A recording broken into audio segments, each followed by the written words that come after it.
voilà, en même temps, c'est très bien. Comment ça va se passer vos relations? Est-ce que ça va être comme ça?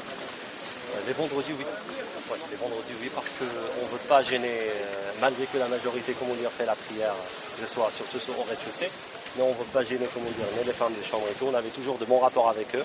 On ne veut pas qu'aujourd'hui ça change. Mais les prières de la journée vont se continuer à faire dans les couloirs. Il y a dans les prières à peu près une cinquantaine de personnes, comment dire, dans chaque prière. Ça, on a pu un petit peu, comment dire, arranger les choses. Mais pour les vendredis, ça va continuer à se faire ici. Et dans les chambres, est-ce que c'est possible? Dans les chambres, est-ce que c'est possible? Oui, c'est toujours très possible si la direction prend la sécurité des étudiants. Parce que imaginez s'il y a un feu qui se déclenche, on est 20 ou 25 personnes dans une chambre, qui va être responsable? C'est la directrice qui va être responsable. Qu'est-ce qu'il faudrait faire pour finir On est ouvert au dialogue, mais avant, il nous ouvre. Comme je l'ai dit hier, je suis parti voir le directeur de la résidence universitaire. Je lui avais transmis une lettre de protestation contre cette décision.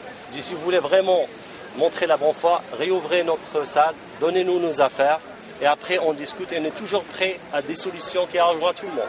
Est-ce que vous pouvez entendre qu'ici c'est un lieu public, donc laïque, donc il n'y a ni aumônerie, ni culte catholique, bouddhiste? J'avais lu, comment dire, le règlement intérieur du Crous, qui n'interdit pas ce genre de truc. Vous pouvez lire l'article 18 du titre 18 de l'article 5, l'article 18 du titre 5 du règlement intérieur du Crous, qui interdit, au contraire, il demande au Crous d'encourager toute activité, comment dire, religieuse, culturelle et tout. L'article est très clair, si vous voulez, je peux vous donner une copie pour vous éviter, comment dire, un petit peu pour la planète. C'est pas la peine d'en faire d'autres. Le voilà, vous pouvez le lire. Vous allez lire l'article 18, titre 5. C'est très écrit, noir et sur blanc. Et si c'était question de laïcité, normalement, la salle existe depuis 30 ans. Pourquoi aujourd'hui la laïcité? Oui, on est libre d'être, mais est-ce qu'on a le droit d'exercer sa religion? Bien sûr. Qu'est-ce que ça veut dire une liberté religieuse? Et surtout, c'est écrit, comment dire, collectif. Comment? Je vais rencontrer quelqu'un, je vais lui dire, tu es musulman, oh, c'est bon, c'est bon. Non. Et si, malgré tout, voilà, ça n'a pas d'autre salle, comment est-ce que vous allez faire? Nous, on va... la Constitution, comment dire, nous réserve le droit, comment dire, à la résistance. On va rester avec tous nos moyens. On ne va jamais passer à la violence, impossible. Ce n'était pas notre éducation, ce n'est pas le message de notre foi. On va faire des pressions, on va passer à d'autres étapes, vous les saurez plus tard. C'est quel type de pression? Comme toute pression que les étudiants font d'habitude. Par exemple. Comment? Grève de la faim. Tous les étudiants. Comment? Une grève de la faim. Voilà. Grève de la faim? Ah oui. Par exemple. Vous avez d'autres... On va décider avec le collectif qui s'est créé, comment dire.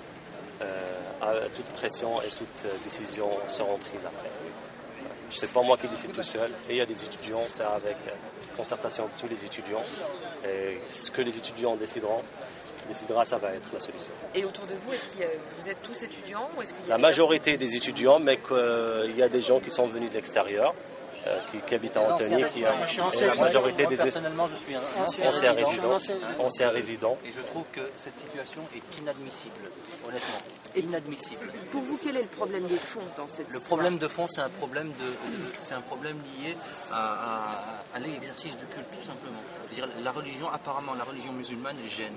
Je ne sais pas pourquoi, mais ça gêne. Donc le fait musulman gêne. Et moi, ça me gêne. Mais est-ce que vous pouvez comprendre qu'on n'a pas le droit d'exercer sa religion dans un endroit laïque, comme un collège? Mais dans ces cas-là, pourquoi ça fait depuis 78 qu'elle existe, cette résidence? Pourquoi maintenant? Mais pourquoi exercer ce droit maintenant? C'est qu'il y a un problème.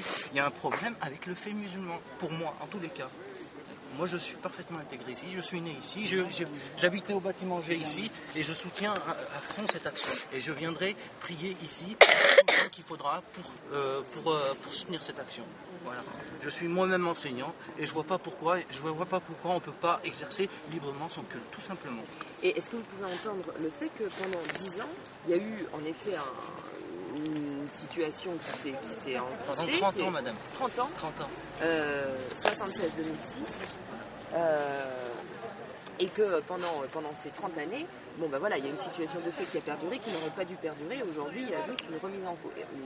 Oui, mais dans ces cas-là, faut ne pas faire ça brutalement, exercer un dialogue, ça se fait pas comme ça du jour au lendemain. On vient, on amène la police et je veux dire, il n'y a aucun respect. Ils viennent, ils entrent dans un lieu de culte avec des chaussures, sans respect ni rien. Ça se fait pas comme ça. Il y a des règles. Je trouve que cette situation est inadmissible, honnêtement. Inadmissible. Pour vous, quel est le problème de fond dans cette Le histoire? problème de fond, c'est un problème lié à l'exercice du culte, tout simplement. C'est-à-dire, la religion, apparemment, la religion musulmane gêne. Je ne sais pas pourquoi, mais ça gêne. Donc le fait musulman me gêne. Et moi, ça me gêne.